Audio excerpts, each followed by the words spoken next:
मोदी जी 4 जून से लगातार मन में मंथन चल रहा था कि आखिर आप 240 पर कैसे अटक गए। फिर कई बातें विचार करने योग्य निकली।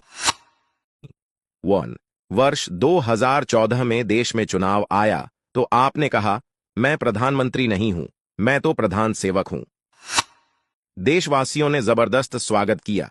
बदले में आपने देश हित में कई महत्वपूर्ण कार्य किए। मजा आ गया। मजा आ गया। 2. समय बदला और 2019 में आपने कहा कि मैं तो देश का चौकीदार हूं। आपने चौकीदार की अर्जी दी। देश की जनता ने पहले से भी ज्यादा भर भर के आशीर्वाद दिया। और इस दूसरे टर्म में आपने पहले की अपेक्षा देश हित में और कई अभूतपूर्व काम किए। साथ ही संसार में यश और नाम खूब बढ़ा। हमें बहुत खुशी हो रही थी। मजा आ रहा था। 3. फिर भी बहुत तकलीफ थी। जिस जिहादी कौम का भरोसा पृथ्वीराज चौहान भी नहीं जीत पाए, उनका भरोसा आप जीतने में लगे रहे। 10 सालों में आप मध्यम वर्ग को भूल गए। 4. अमीरों को मांगने की जरूरत नहीं होती। गरीबों को राशन मकान दे रहे हो, फिर मध्यम वर्ग को क्या मिला, कभी सोचा नहीं सोचा? अल्पसंख्यकों को मिलाने के लिए आपके अनूठे प्रयोगों से कोर वोटर नाराज होते रहे। ये आपने ही कहा था ना कि मुसलमानों के एक हाथ में कुरान और दूसरे हाथ में कंप्यूटर होना चाहिए। ठीक, बिल्कुल ठीक। फिर हिंदुओं के हाथ में क्या होना चाहिए, कभी बताया नहीं आपने। खैर, बदले में मुसलमानों ने आपके हाथ में घंटा पकड़ दिया। पूरे 60 सालों में जितना लाभ उनको कांग्रेस ने नहीं दिया, उससे कई गुना ज्यादा आपने इनको 10 सालों में मकान, शिक्षा, स्वास्थ्य, गैस, बिजली, पानी, सड़क, रेल, सब कुछ दिया। 5.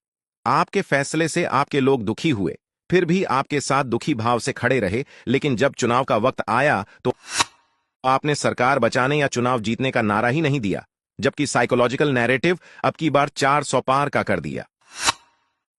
6. आपके वोटर बाहर ही नहीं निकले, क्योंकि सब यही सोचते रहे, अरे 400 पार तो हो ही जाएगा, एक मेरे वोट से क्या होगा। 7. आपने कांग्रेस, राहुल गांधी और विरोधियों को सड़क पर उतार दिया। आपसे दूसरी बड़ी गलती यही हो गई। 8. बंगाल में आपके कार्यकर्ता मरते रहे, प्रताड़ित होते रहे, रोते रहे, कलपते रहे, मगर पूर्ण बहुमत की सरकार होते हुए भी आपने कुछ नहीं किया। अजी, कार्यकर्ता तो छोड़ दिए, सीबीआई, ईडी को भी पीटते रहे, आपने कुछ नहीं किया।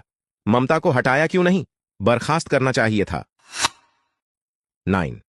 आज उस राहुल का कद इतना बड़ा हो गया कि उसने अपने मामूली से कार्यकर्ता से आपकी अमेठी वाली प्रत्याशी, जिसने कभी स्वयं राहुल को हराया था, को भारी अंतर से पटकवा दिया।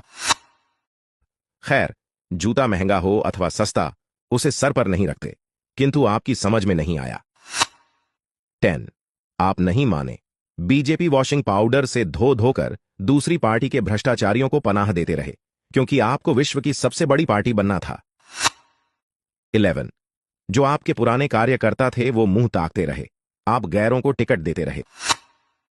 ये आपके वही कार्यकर्ता थे जो 2014 और 2019 के चुनाव में जान और धन लुटाते रहे। अभी भी वक्त है, पैंतरे बदलिए और खुद को संभालिए। 12. बीजेपी फैजाबाद से हार गई। जानते हैं क्यों हारे? आपने राम भक्तों पर गोलियां चलवाने वाले को पद्म श्री आदि से सुशोभित किया ना? तो फिर वहां की पब्लिक ने रामद्रोही को जितवा दिया, तो क्या गलत किया?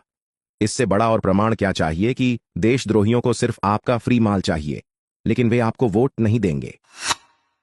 शुक्र मनाइए कि अच्छे काम की वजह से वह हम जैसे जागृत हिंदू के कारण आपकी सरकार अंतिम समय में बन गई। अपने इस टर्म में राजनीति से ऊपर उठकर विकास और हिंदुत्व का ऐसा मापदंड तय कीजिए कि विश्व के मानचित्र पर विकसित, समृद्ध और सशक्त भारत की मजबूत और सुदृढ़ स्थिति हो। आखिर में आपने पार्टी और देश को 2 मैन कंपनी के तरीके से 10 वर्ष चलाया है।